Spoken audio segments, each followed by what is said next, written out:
Good morning, guys. Automotive Inc. here. So, a while back, I had a question about my channel's direction and where I want it to be.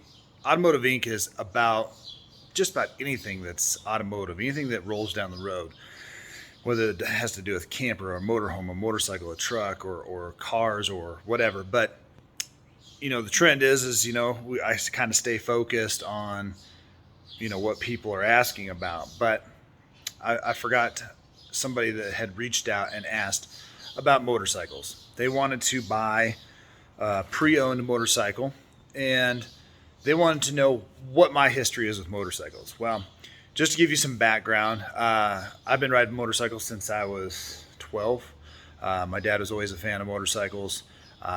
He helped me buy my first motorcycle when I was 16.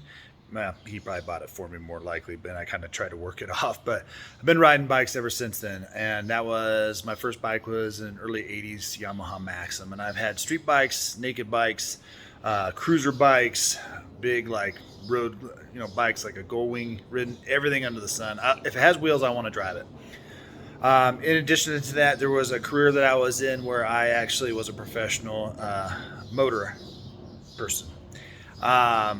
And had Road Kings, had the big sports bike. Some of the bikes I've always wanted to own. A Hayabusa, I haven't got my hands on ever. I've ridden one, but nonetheless, my background is pretty in depth. And then early 2000s, when the motorcycle craze was going nuts, my best friend, my brother, if you will, him and I started a chopper company called Sheepdog Cycles. And if you go way down to the bottom of my list, you'll see the most crude and probably janky video I've ever made on the channel. But it was one of my first ones, and it's a handful of our bikes that we built. And what we built was motorcycles for the working man, and we based them on Starline motorcycles. So Starline is Yamaha.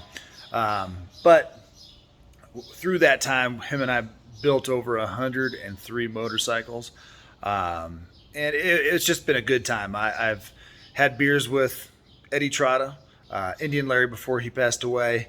I've met the Tuttles. I've met my icon builder Russell Mitchell, who does Exile Cycles. My buddy and I went down and shot a TV prom for the Speed Channel years ago. We've been around. All right, so that's my background in motorcycles. I've worked on them, I've built them, I've ridden them, and God bless, I've never been in an accident on them. But somebody wanted to say, what are the 5 things that I would watch out for on buying a new bike? Well, I wouldn't want to categorize it just 5, so let's just talk about the highest things that you can make sure to protect yourself on a used motorcycle purchase. And we'll use my ST 1300 as an example.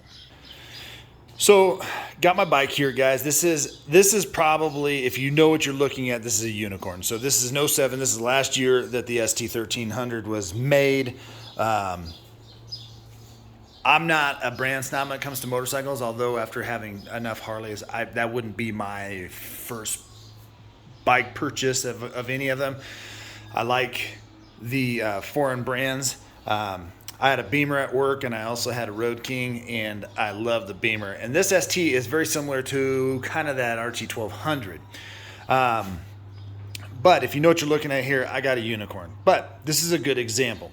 So first things first, when you look at any pre-owned motorcycle, get the Carfax. Okay, guys? Go and whether you use AutoCheck or Carfax or whatever, ask the person before you even go see it, can I have the VIN so I can run a Carfax? Now, Carfax is kind of unique in the sense that not always will motorcycles or RVs or whatever be on there.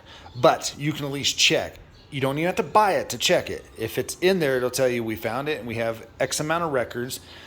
The main thing you're looking for is not necessarily did it have oil changes and did it have, whatever. You're looking for accident. You want to know if a motorcycle's been laid down. And sometimes with the availability of parts these days, it's very easy to make a bike look like it's never been down. But for the most part, if a bike has been in an accident, I would say a majority of the time it's going to be totaled. Just based on the cost of the bike. Unless you have some weird, odd, hard to find bike that still has a high value for its year, maybe they repair it. But The Carfax will at least show you that. The auto check should show you that. And again, it'll tell you if you have any records. So don't just buy it if it says we can't find your VIN, or we found a VIN and only had one record. Well, that one record might be worth checking to make sure it wasn't an accident. When you get out to the bike, because people lay down their bikes all the time and never report it to insurance, okay? So once the Carfax is done, you're gonna get out there and check your Carfax against the VIN. Now the VIN's gonna be on the front of the fork tube or the triple tree. It's also on the motor, and it can be in various other places on the motorcycle. Ask the person to show you, hey, where's the VIN at? Confirm yours with that, because sometimes I've seen people cut off the triple tree and weld a different one in there. Very rare, but it's happened before. You want to move on from that. If anybody's done any type of welding on the frame that's not a professional certified welder, step away, move away from that bike. All right. But you're going to make sure you look at all the things. So this is kind of like an engine guard, if you will, where the bike hypothetically could come down and lean on this, not go down on it. But you're looking at any lower pieces down here on the frame or plastics, the sides of these. Now this piece right here, this is actually made to go on the ground, so you know you've leaned it over far enough. But you can even see right there, that's just a piece of like grease that's not ground off.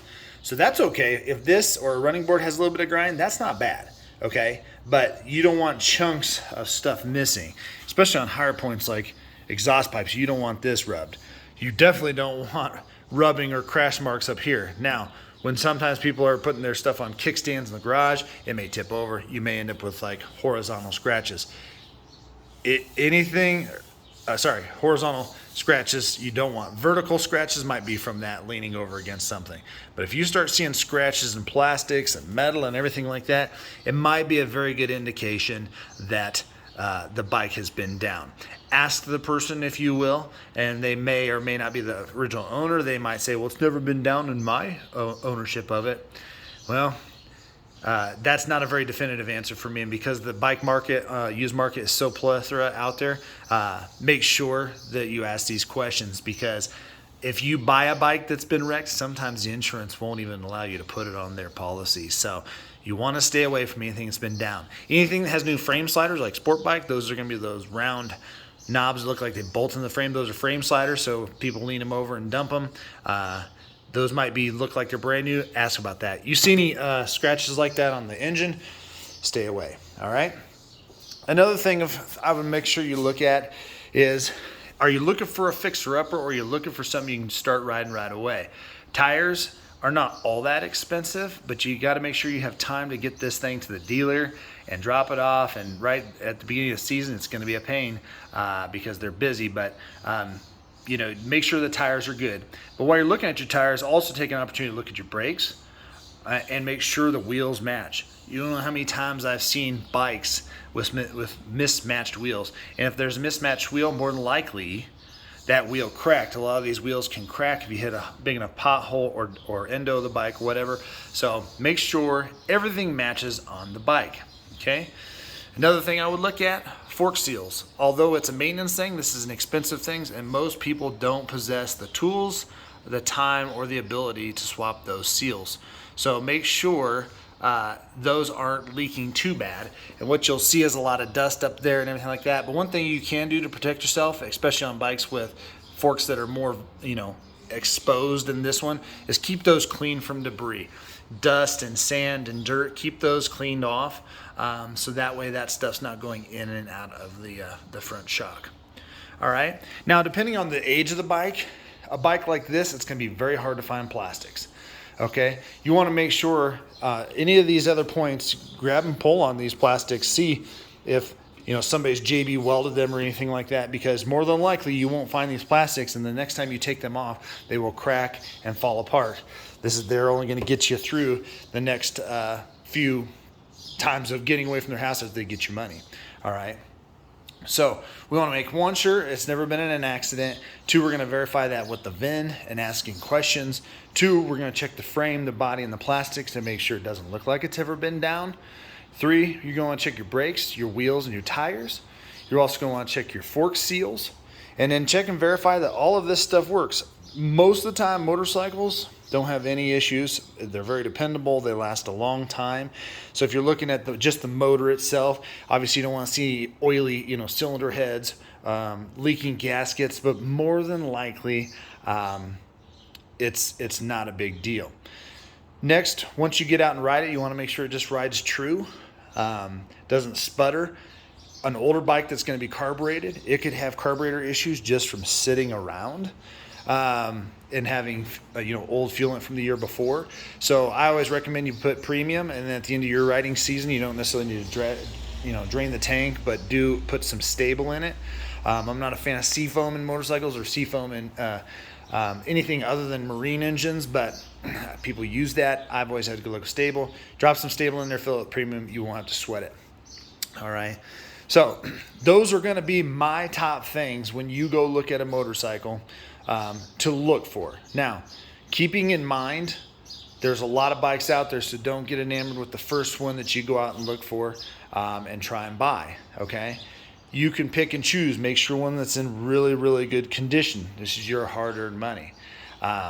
Because sometimes there's underlying issues you just won't be able to see, so you might as well start way ahead of the game. So if a bike has 100,000 miles on it, is that a bad thing? Not necessarily, but it might be something that you might want to look at just a little bit longer for. And then again, first impressions are everything. Motorcycles are super easy to see first impressions. This bike right here, I think has literally one scratch on it for being a 2000. It only has 11,000 miles on it. There's no leaks. There's no rub marks on the bar ends. This thing is not, it's all original. So on its face value, you can go in and say, this thing looks like it was well taken care of. So if it looks good on the outside, hopefully it usually means that they took good care of the inside stuff and maintenance. Some people actually have all the maintenance stuff, to show you their records and everything like that. Sometimes they won't, that's okay. But at the end of the day, those are the things that I would look for if I was in the market today looking for a pre-owned motorcycle. Guys, reach down in the corner right there, hit the subscribe button, and we will see you on the next one.